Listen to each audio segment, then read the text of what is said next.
This is Philosophy versus Improv, where two sages try to teach each other a thing or two, and maybe you, the audience, get something out of it as well. I'm Mark Linsenmeyer, stretching out before you with the philosophy, pointing the way. And I am Bill Arnett, hoarding the improv, keeping it all to myself. Yeah, I guess that's so, at least so far this year, because this is the first time we've recorded in 2025. Yes. Correct. For various reasons. Various reasons. How do you, I mean, I know some of it was schedules and whatever, but also just, I don't know, we'd settled into a late in the day thing where, you know, if you've been doing a lot of stuff that day, it's hard by 4 o'clock, as opposed to like, I'm up and raring to go. How does you, as far as the improving going, the philosophizing, we can also address, but like how much of it seems to be dependent on your whims, your energy levels at the moment. You're always doing an evening show, but you're getting in front of people, and so it's a different thing. Yeah. You know, there are definitely days where I feel more plugged in to my muse, to my artistic center, to the source, the river that always flows. But, you know, sometimes the flow of that river can be faster or slower. But the other part of it is just through doing it so much, there is kind of a muscle memory aspect to it. Sure. That me mailing it in is still pretty good. I don't mean that like, it's not hilarious, but, you know, I can lick stamps and envelopes with the best of them. get something decently passable, if that makes sense. So I certainly feel that there's something similar in terms of philosophy podcasting. Okay, there are some days, if I haven't got enough sleep or just whatever, where I might be a little off, a little spacey, a little less able to have a big train of thought and like not get lost on that train a quarter of the way through the trip. Certainly. But certainly the interest is there, and you know, you rely on your co-hosts, your scene partners. Sure. You know, and then hopefully you get drawn into something. Exactly. So even if you're in the doldrums, or you're in the, you know, whatever, that I guess it's been I've actually been procrastinating on putting up the second to last episode. So there have actually been 3 weekends in a row where I was like, I should put it up this weekend. It's been edited. It's been ready for me to put up. And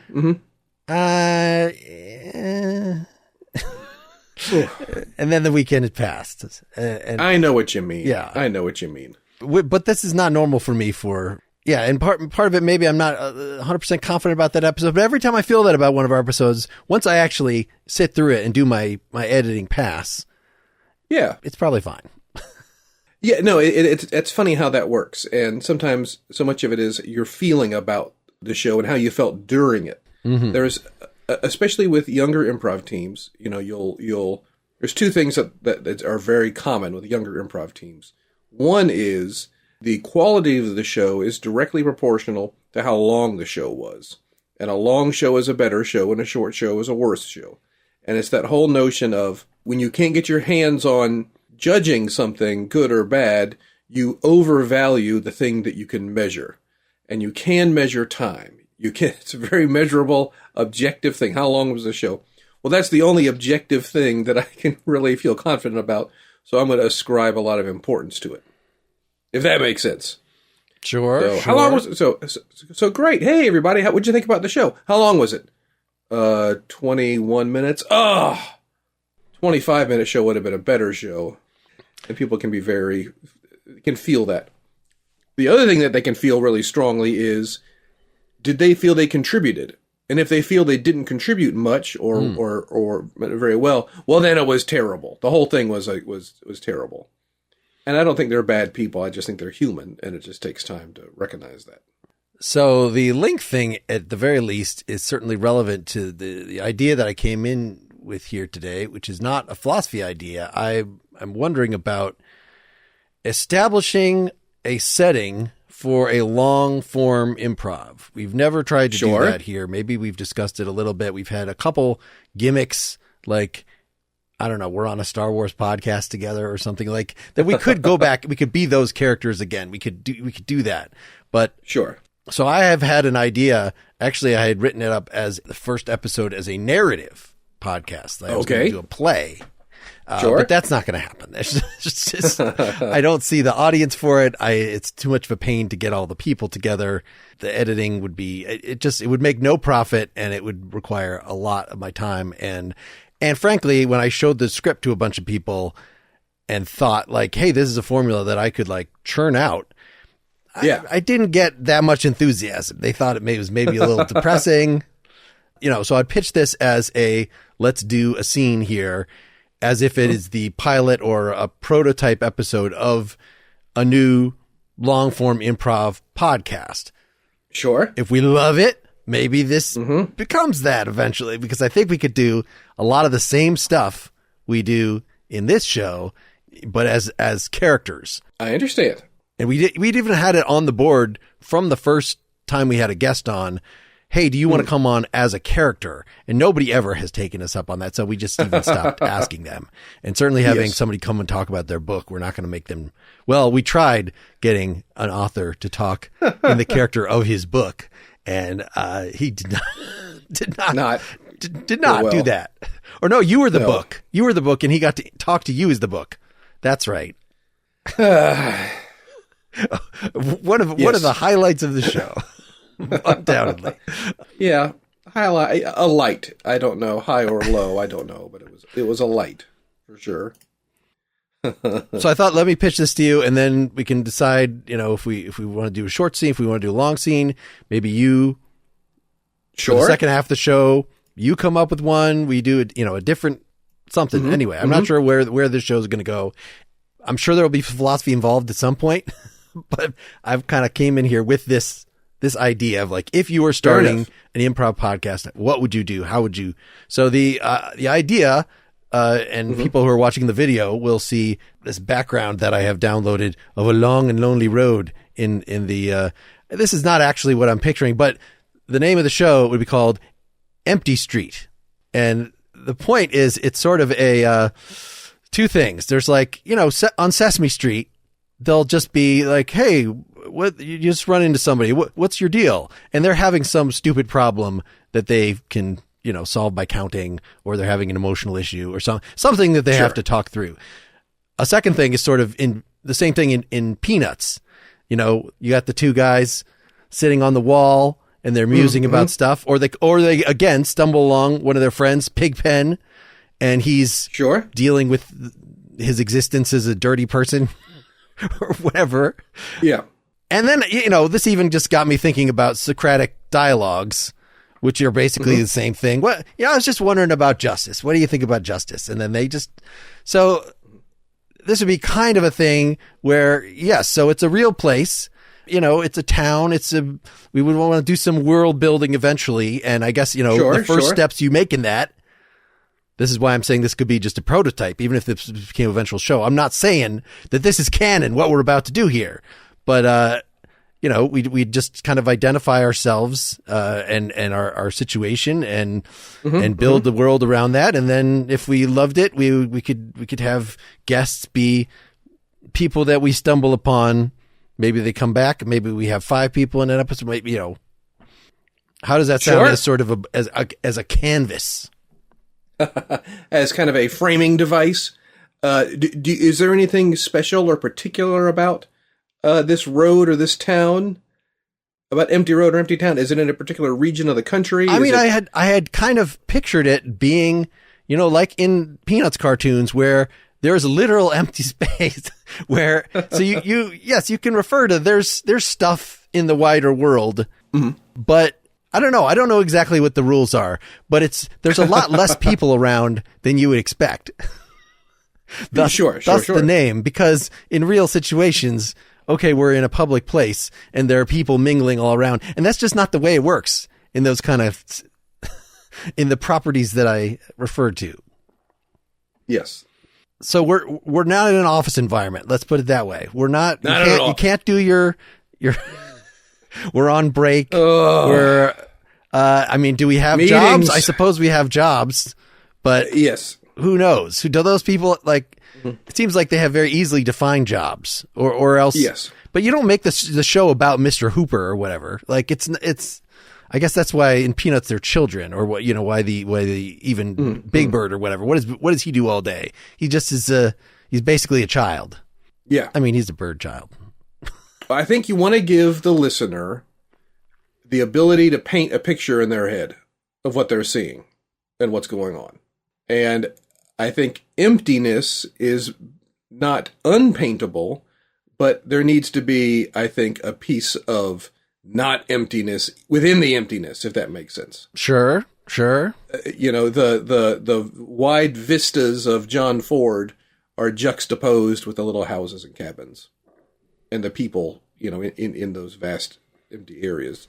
So I think given the vastness, a picture, a prairie, a desert, tundra, any kind of thing, so people can put a picture in their mind. I mean, I think a suburban wasteland is mostly the suburban waste. That's perfect as well. Just endless strip malls, and just constantly going on in all directions. I guess this is basically also Clerks, like. Well, that's fine too. That kind of any talkie sort of property. Yes. So I think you want to make sure the audience can picture it, and it's a diner. We have been guests on a podcast on a space diner. It is a bar or a tavern, or it is now it doesn't need to be those things, and it could certainly change. But I think the audience is going to want to have a picture in their mind, if that makes sense. All right. And again, it could still be space. It could still be sparse. It could still be ill-filled, but it is not undefined. So as you were speaking, some things that jumped out at me would be small town, either in New England or Pacific Northwest. What about everywhere USA? Everywhere, yes. Well, everywhere rural USA, but a place where other people might move to who aren't from there. Like New Mexico, you're going to get a lot of transplants, people who want to get away from it all, people who, for whatever reason, want to get away a little bit. So you have an excuse to have guests, transplants. The other thing that came to me is when you said suburbia, was immediately just the endless expanses of strip malls and 4-lane stroads. If you're not familiar with what a strode, it is a street-road hybrid. Apparently streets and roads are different, and if you're into civic planning, there is a different meaning for streets and roads. And a street is inside a city, a road goes from city to city, and a strode tries to be both. And it's, 4 lanes with a turn lane in the middle, with dense commercial on the outsides, and there's no way you can walk across. Named after Laurie Strode of the Halloween franchise. Exactly. Also takes place in basically a in a suburban wasteland. Yes. But all those things have, I think, a visual component to it that you could do. Something in the Southwest. I know the picture you have up could be a little Southwesty. Perhaps Texas Hill Country, which is rural, yet you could also have, people, passers-by, travelers, as well as locals who live there. All right, I'm feeling resistant to this, but I get what you're saying in terms of having a reference point that some kind of reference. I think that's a good way of doing it, and I do like the emptiness. I really do like the emptiness, and I do like the wasteland idea of how there's everything and nothing at the same time. I promise you, I really, really do. But we have to see the same thing, and again, we can world build it out, we can fill it out, but we would want the audience to see the same thing as well. Wouldn't it be nice if the audience could send in fan art? And it's like, oh, what do they need to be able to send in fan art? Yeah, I guess we have to have defined characters. That's key to both of those properties, as well as the Kevin Smith world, is that you've got very defined, your Silent Bobs, Yes. And those can be improvised. Those can be discovered along the way, but they do have to land on something. And if they are too amorphous and too non-specific, that's just, even if it's funny, it's just hard to get your hands around it. All right. It's hard to get to know them. So now that we've had all this build up, now I feel intimidated about actually starting it. Well, here's the, we can always start another one. We can always find a location, we can workshop locations until we find one we like. So in the initial script that I had written, there was Yes. the initial character. There was sort of an everyman character. It was actually a woman of dating age, and there was going to be there's a whole soap opera aspect to this. I had pictured as a long-term thing because why not as well? And a little sort of David Lynchian to it, a dark underbelly soap opera. But there was one character that was basically, an old, is he homeless? He's some sort of vagrant, but, could be basically the Socrates character. Sure. Nothing wrong with that. So do you want to do that or should I do that? I guess is which of those two roles? The Socrates vagrant. You may be a better Socratic vagrant than me. Okay. Now, again, I think for me, what I would really want to let's say, this wasn't a podcast, but a true story that happened in someone's life. And they're like, you're not going to believe what happened. So there I was at the blank. And there's this Socratic bum who's there. You know what I'm saying? Like, the handle is going to be either some kind of location or time period or some kind of thing. And it can be a dusty road. It can be a emptiness.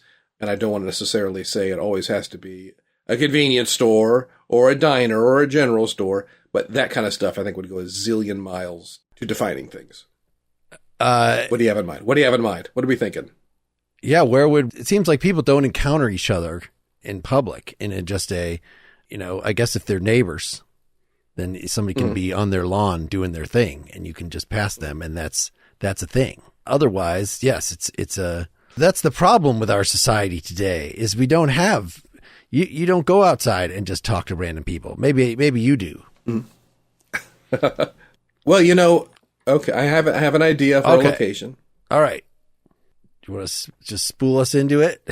And it's actually one we have been in before. Okay. In an earlier program. And I think it's okay. Are you ready? Yeah, sure. Yeah. Hey, Bert. You been waiting out here long? I didn't know anyone was outside. You okay? I've been thinking about stuff. Just You can come in now for your coffee if you want. Yeah. All right.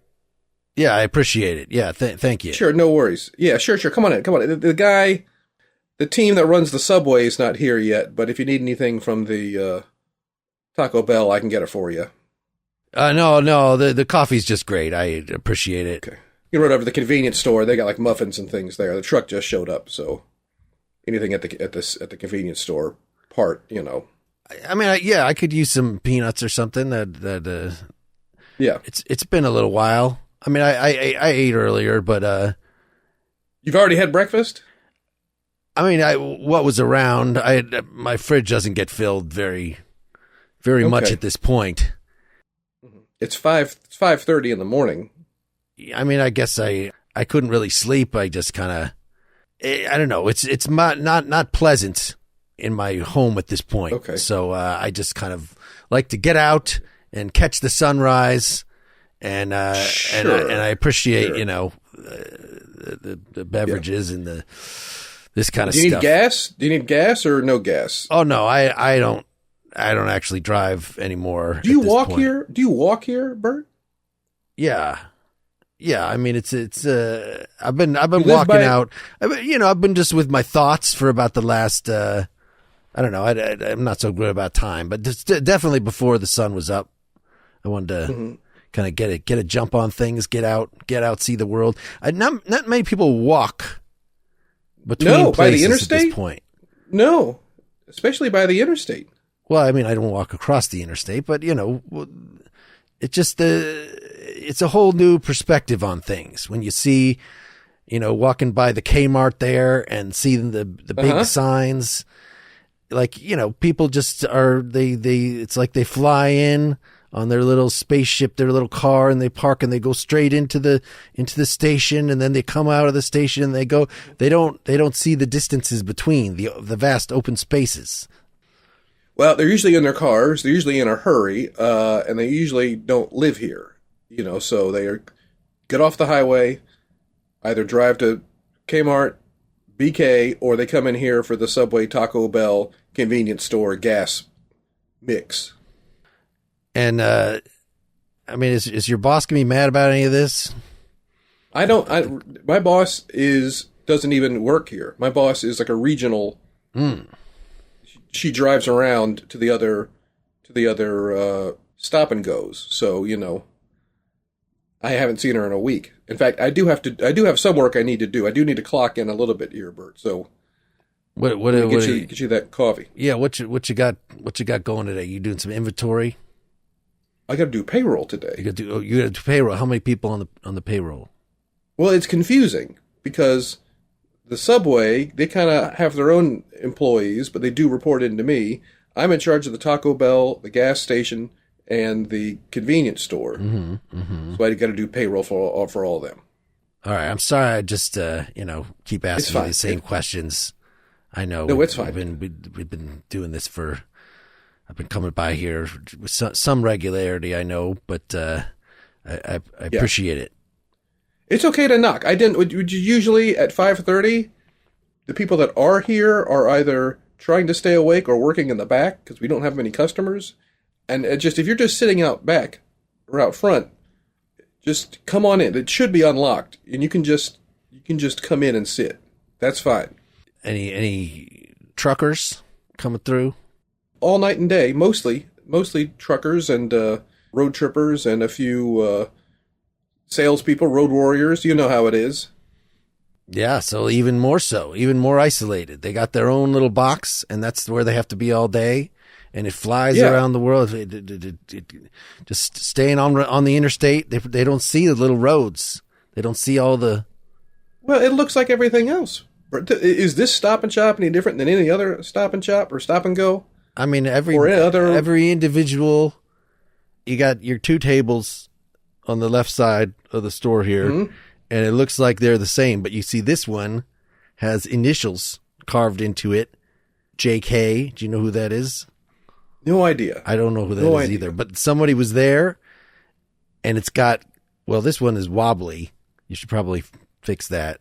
Well, yeah, okay. Thank you. I'm just saying it's unique. It's these things that we just take as interchangeable. Each one is unique. Each one has got its own history. They could be interchangeable. If you just looked out the window, would you know if we were in Wisconsin or Illinois or Iowa or Indiana or Missouri or Kansas? You couldn't tell. There is nothing out that window besides the majority of license plates that would tell you anywhere where we are. Yeah, you'd think that with the divisions that we have, that you'd look out and if it's a blue state, it would be just all blue. If it's a red state, it would be all red. It's not. It's just the same. That's not how it works. No. Are there palm trees? No. Are there mountains in the background? No. Well, we got 65% of America left. Yeah, the heart. That's why every place. It doesn't matter if it's centrally located in the country. This is the heartland. This is where the real Americans, you and me, bud. I've never really asked. I'm hoping you live somewhere nearby. Yes. You've never asked for a ride. No, I live over past the Kmart. Kmart? And sort of just about I would say blocks, but yeah. Urban planning in here is so weird. I mean, that we have so few stoplights, but so what counts as a street? Two. There are two stoplights. Yeah. So, but when you want to say blocks, I feel like that only applies to cities. I'd say, let me say 3/4 of a mile past the Kmart. Okay. I didn't know that anything was over there. I thought it was just farms and maybe unimproved forest. There's homes there. I mean, it was sort of something I came into. It seemed like nobody had been using it, and so eminent domain or whatever, you just squatter. You're squatting. I mean, I pay my bills. Okay. Nobody was using the land. There's a lot of. I feel like since the factories closed down, there's plenty to go around. This is the land of plenty. Well, you just let me know if you need anything, okay? Like a cot or No. lantern. I don't know. I'm all set up there. Okay. So, yeah, before you get to your payroll, I mean, have you thought about whether this, this whole situation with, people working for you and then you paying them for that work, are you good with that? Am I good? I mean, well, I'm working for someone else, so it's not like I'm at the end of that chain, Right. So it's like you're you're in the chain. I mean, is that how we're meant to live? Meant to live, have a choice to live. I don't know. I like my stuff in my free time. Mm-hmm. I like having television and internet at home and the new PS4 with the 3D thing. I like having those things, and I think I need to have a job in order to get those things. Yeah, but the things, they weigh you down. They become, the chains. I don't want to say the chains that will bind you after you die. Nothing like that, but just, the equivalent of that metaphor, but here. What if I'm okay with that, though? What if I understand the weight of the chains and say, yeah, I'll carry that weight in exchange for having a nice car and internet? Yeah, I guess I used to feel that way as well. I mean, this is before the internet, of course, but enough stuff happened that it just felt like none of that made sense. Being in that kind of linkages, I lost my job when the Ford plant moved. Sure. So I guess it was a question of, are you going to move somewhere else because there are opportunities somewhere else, or are you going to free yourself from the need for other people to create your opportunities? You're just going to, create your own opportunities. I didn't think, are those the only two options? And are they mutually exclusive to each other? I don't know. I mean, does your home have a roof? Does it have yes. Okay. All right. Okay. And it's hard. It's not a tarpaulin.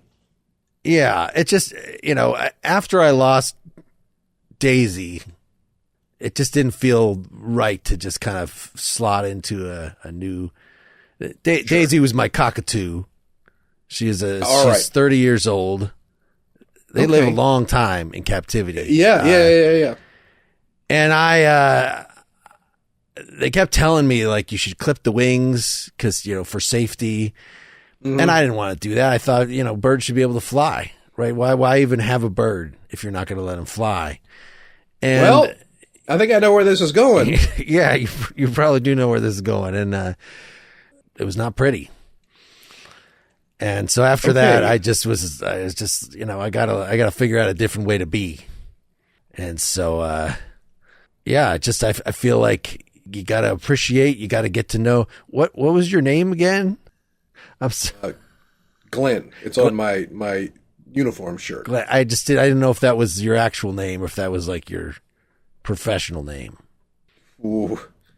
Yeah, truck stop manager isn't really a nom de guerre warranting occupation, if I can be perfectly honest. Well, Glenn, I appreciate the conversation. I appreciate the time. Anytime. It's still early. And most people that come by don't really want to chat. And most employees hate it here and don't want to chat either. Or they're weirdos. So, that's that, isn't it?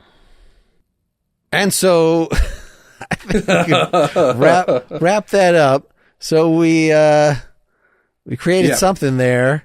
Yes. There's no humor in it to speak of. Well, it's as you get to know the people, they become your friends, and you laugh at your friends. I suppose so, yes. And I was trying to figure out things about both of us and why I apparently don't know your name, but I guess we've established that my character does not have, probably has some good dementia issues or perhaps... Just has other priorities than remembering other people's names. Especially the names of people they see daily. Yeah. So I don't know if that's the if that would motivate people to. I feel like there's a difference when I was writing the scripts for these. It was, there are going to be some definite ideas. And, sure. I was probing there. I was getting I've been reading for Partially Examined Life. We've been doing Karl Marx and his contemporaries for quite a few months now. Mm-hmm. And so I was at least playing with, this being a characteristic. I didn't want to go too hard on it because on our normal short scenes, these characters are disposable. You could go really, really hard to the point of absurdity on something, but then if you do, you'll never see him again. Right. I felt like I couldn't do that with this person. Well, Well, that's the whole thing. Sometimes when these shows have guests, it's the guests who have ridiculous characters who can go super hard. I think there might be some avenues for maybe going hard, But again, it's this idea of like, it kind of doesn't matter what the context is. The fact that it was the combination Subway Taco Bell on the side of the highway is no better or worse than any other one. However, it is something that is very specifically defined similarly in all of our heads. And I think in that regard, it is iconic in that regard. And in the same way, Clerks, what is it? Convenience store in a strip mall. Mm-hmm. Got it. Been there. Know exactly what to expect. I can draw that picture in my brain, And in that regard, there's an iconicness to it. And it's like, we do this improv exercise sometimes where we have people use their bodies to create things. And it's like, all right, everyone, 8 people on stage, you're going to make a car, go. And there's always people who bend over to be the tires. And it's like, okay. And ideally, the car should have 4 tires. They should all be similarly shaped and built, and they all moving in the same direction, and you'd be surprised how often people won't be that 4th tire or kind of resist being that. Or, I want to be the key in the ignition. And it's like, if I didn't tell someone you were building a car and you just went out to be the key, or are you, it's such a minor thing that when we know it's a car, the key stands out. But if we don't know what's a car, and that's the first thing we do, you're just going to confuse people. They really want a handle, something to grab onto and say, that's a car. That's a thing. And we did have a show one time with a combination restaurant on the side of the highway. We had a guest here, as I recall. Yes. I feel like we've done several things in restaurants, and they could have been in that same one. Although often there was a server or something, so maybe it's later in the day, maybe it's a... Yeah. I think you wanted a refund or something, or a very specific thing. You didn't want to pay for it, and there just happened to be some food already made. Right. I was thinking of the one with Barry Lamb where we did multiple scenes where we were just at a restaurant looking at the menu and somebody was the wait staff, and then we switched it up, and then somebody else was the wait. Anyway. Yeah. But yes, I guess going back to this is not the kind of place that would have the infinite breadsticks, but there was a sort of a Olive Garden in Hell sketch or something that we did very early on. That was yeah. Well, how'd you feel in terms of? I felt like I was reaching out. I was trying to get a hold of some ideas. So that whole walking through suburbia, I totally stole that from. There's this band called The Residents. Are you familiar with that? Sure. So I interviewed one of those guys, and the singer guy, and this, one of the videos that he had put up himself was just of him walking in places where human beings don't typically walk because it's all sized for cars and things, and that weird perspective that you got. So playing a little with that. Also, I have been taking in quite a bit of. Facebook has determined that I only want to watch cockatoo media. Fair enough. Okay. Do you own a cockatoo? No. And in fact, it seems like you could never actually record a podcast. It seems like it would require 100% of your attention. It would make noise all the goddamn time. Yes. So it is something basically to see at a zoo or in this format. And finally, I did ask Siri, do cockatoos fly? Because in all these videos, the cockatoos don't fly because I guess they would be dead if they... But they are often multiple decades old. So somebody else de-winged it. I just rescued it from, So I'm not morally responsible for maiming this beautiful creature. That was already done. So now it can just run around and be cute. Or it's like a little Tyrannosaurus is what it is, really. The people I've met who've owned birds love their birds, and everyone else could not be more indifferent towards their birds. There's no casual bird owner. It's not like a dog that just immediately likes you. Maybe the bird doesn't immediately like you, and you have to know how to train it, and you have to know how to deal with it in a special way. Apparently they're very territorial and have a lot of ownership over their human and whoever they pick, and it just seems more effort. And they don't really regard their own bathroom, and that's kind of a line for me. That I don't see on the Facebook videos. I feel like the people putting those up do not show their bird crapping all over the place and just all over. Yeah. Presumably, if they're trainable in the way that they seem to be, at least, but it would go to its designated spot. But I don't actually know enough about them. Yeah, I'm sure it depends on what kind of bird. But I'm talking about the smart birds, not the. I'm still holding on to the idea that I can eat. I don't know. We have a lot of wild turkeys in our backyard, even running around our neighborhood.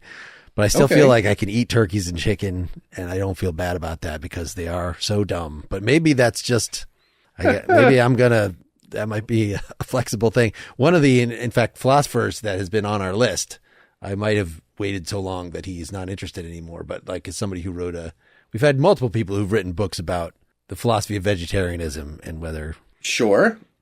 Wasn't Pythagoras a vegetarian? I don't know. I thought he was just into numbers. I didn't know enough about his personal life. Yeah, apparently he was he had a whole cult around him. Sure. Or was it really around him, or was it a triangle? Well, yes, metaphorically, yes. A triangulation of people around him. Do you have three bodyguards, one behind, two 45 degrees in front? That may have actually been true. But this talk about philosophy, Mark, and the ancients, I stumbled across a podcast about ancient Greece that I've been listening to, and it mentioned a few things that were interesting. One was, I forget the guy's name now, but one of the rulers of Athens decided that, not all murder is the same. Sometimes people get killed on accident, and maybe we shouldn't prosecute an accidental killing, a manslaughter, as harshly as we do a premeditated. That was discovered by somebody at some point. Yeah. And what it started doing is it then changed law from being vendettas between families and you killed my aunt, so now me and all my family now have you have a blood debt against, it Sure. started being, no, the state will administer the punishment. And that was the other big kind of development, is that punishment is now a matter of, and a crime is not your family against my family, as it would have been in the old, very, very old days, the tribal days, but now it is the state's job to sort out. So what is... Forgot the guy's name. What's the name of the podcast? You don't know the name of the podcast? The History of Greece. It's about 10 years old, and it's not as good as the History of Rome, but having finished that one, I decided to move on to the first one that came up when I searched for a podcast on ancient Greece. The guy's okay. He has a few pronunciation things that clearly he's reading, and the whole sometimes written English and spoken English. Sure. Come out the same, yeah. But the information is there, So what do you want to do with our remaining time here? Do you have another? Do you want to just? I asked you a whole improv thing. It seems like we were on a little philosophy roll. What else is coming up? Should we just talk about other stuff in that podcast? Things that are coming up for you? Well, I have a cough button now, which I'm excited about. I've seen you use that. I've been using the cough button. So it's on the mic itself?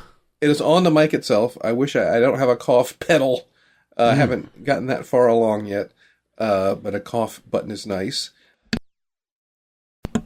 So I'm inserting this comment during the edit. Clearly that cough button that just made that noise, click, click, sucks. the Maximum Party Zone podcast is still happening. We're still having fun with that. Now I can't. Oh, you know what? I'm dipping my toe on the water to see what it would take to get my teaching credentials, my high school teaching credentials, to get licensed for that. And it's like, well, what would it take? Well, you got to take some classes. You got to pass a test. Da-da-da-da-da. So I was like, I'll just download the practice test. How hard is a high school math teaching practice test? The answer, very hard. Needlessly hard. Obscenely difficult. Especially when... it's the whole thing about what's a teacher's job? Is the teacher's job to just know all the answers? Is that it? Or does the teacher need to be able to explain the answers? Or explain even most of the answers? And boy, looking at that test, it sure seems like the teacher's job is just to know the answers and to be able to get to them quickly. Just have an intuition around those sorts of things, which to me doesn't seem like, well, that's what a good teacher would be able to do. And maybe I just don't want to have to study. And now I'm just, sour grapesing the thing. But does that make sense what I'm saying? Yeah, maybe it has something to do less with these are the skills that we're testing on, but we want you to be the kind of person who is sharp enough and diligent enough and studious enough that even though you're not going to, that's not what you do as a sub. You probably know, well, if you find out, I don't know, as a sub, do you ever brief yourself before the class on what you're going to teach? It's usually all handouts. And so often these days, everything is, so much stuff is online, and teachers will have all their lectures online, and they'll just make the students watch the lecture and fill out, an are you paying attention sheet while they watch the lecture online. All right. Well, that's different. That said, there are moments where I do get to teach or people have questions about the subject matter. There is an academic studies center, and sometimes I am positioned there to help kids out who come in with help with their homework. But the whole kind of teaching does not come up very often as a sub. So if they want help with their homework, it's on stuff that's general enough that you already would know how to do it. Or is this the kind of stuff that you'd be learning for this test? No, it's stuff I would get, and it's one thing to be like, because you're a competent adult. Well, yeah. Well, if you went through high school and I studied, engineering in college, and I've been exposed to these things, but it's like, I'm sorry, I can't do, fourth order quadratic, synthetic division. I can, but I don't know all the tricks to do it in 2 minutes, which is required for this test because it's timed. And if I had to teach a lesson on synthetic division on fourth order polynomials, you better bet I would prepare for it and and be right and have it figured out. So you just have to be a little smarter, a little more knowledgeable than the students. You don't need the best doctor in the world. You just need the doctor who's on their own, right? If they had the book, but you're an adult, you've gone through academic stuff, and so you are better equipped to the night before you're going to teach it to sort of be ready. And so that's how do you measure that ability to take whatever the subject matter might be? I mean, probably not a foreign language that you simply don't speak. But yes. Well, as quickly happens as I learned in undergrad, boy, if you can turn something into a math test, it's a lot easier to grade, especially a multiple choice math test. So any kind of engineering class, I bet there are probably some philosophy classes, like, oh, so much easier to grade a math test than it is an essay test. Can we turn this philosophy thing into a math test? Does that make sense, what I'm saying? Yeah, and that's, in fact, where philosophy is going. And boo? Because you could just ask ChatGPT if you want to know any of the who said what. So we just need to get you to understand the calculations, and then we'll offload that to the artificial intelligence as well. And then we can, what's the meaning of life? Beep, boop, boop. That's where. Well, I haven't had a question yet on the math test that I couldn't put into Google and get an answer. And that's the whole other aspect of this thing is that when I was in the academic study center helping a student out, It's like, yeah, I didn't have all of the rules of logarithms on the tips of my fingers. I'm certainly familiar with and getting able to manipulate them, but adding two logarithms of the same base, how do you marry them into one term? Oh, you know who knows? Google knows. It's Google the thing. It gives you exactly what the answer is. Oh yeah, thank you. Step by step. So it's that whole thing about like, well, then what's my job? What's the teacher's job in that case? It's to entertain. You're supposed to grab some logs, do some rhythms, a different rhythm with your left hand, a different rhythm with your, and then you start doing the bass with the pedals with your feet. Yes, just and then you got two log rhythms. Yes. But so again, I do actually feel like good teachers do have a real job and do have something to do and shouldn't be poo-pooed. But boy howdy, it's a lot easier to just run qualifications by, can you do the material cold? And if the answer is yes, well, then you must be a good teacher. And I think it's kind of unfortunate. This is the point. All right. So now we've had two conversations, one in character and one not in character. Which one was the more exciting of those conversations? What makes them compelling? Which one was peak viewing? Well, I think that's an interesting question, Mark, and this idea of honesty and reality and whatnot, and I don't know what makes something more compelling than something else. I wish I did. I enjoyed both. Well, so did I. I think we should just wrap this up for the moment, and we should. That's fine. should think about our next steps here. And people can tell us if they really want that podcast to be a spin-off. Those characters we've created, if we should bring Nowhere on guests, Junction. Yeah. Middle of Nowhere, Nowhere USA. What's the name of the store? That's what I'm workshopping here. I'm just trying to ballpark some names here. All right. Yeah, actually that's a good concluding activity is if it was going to be, because you've created now, I had pictured sort of a roving wanderer that could be going about, and maybe this could be something we'd work toward, where my character convinces you that actually we should just go out walking and meet more people, a greater variety of people. But I think that as a starting point, that we're going to have this the mostly empty rest stop. What? Well, anyone could come in at any hour of the day. I guess it's just a Taco Bell, Subway number gas station number 1301. Yeah. What is that? We got to find out. Should we find out the real numbering system for Subways? For Subway, yeah. For those restaurants, or just make up our own. Yeah. 135/6. Yeah. You gotta have something that's punchy. Well, Lost Highway is taken. Yes. I mean, perhaps there could be surrealist elements that we do realize that in fact this is not a real. This is in some way metaphysically distinct from the regular world, but we got options. It's not necessary. Yeah. All right. Well, it's a thing to think about. Thanks for hanging out. Mm-hmm. Thanks, everybody. Good to be back doing this a little bit in the year. Indeed. We'll see if we can get on a regular schedule or not. Fingers crossed. I should sell my soul.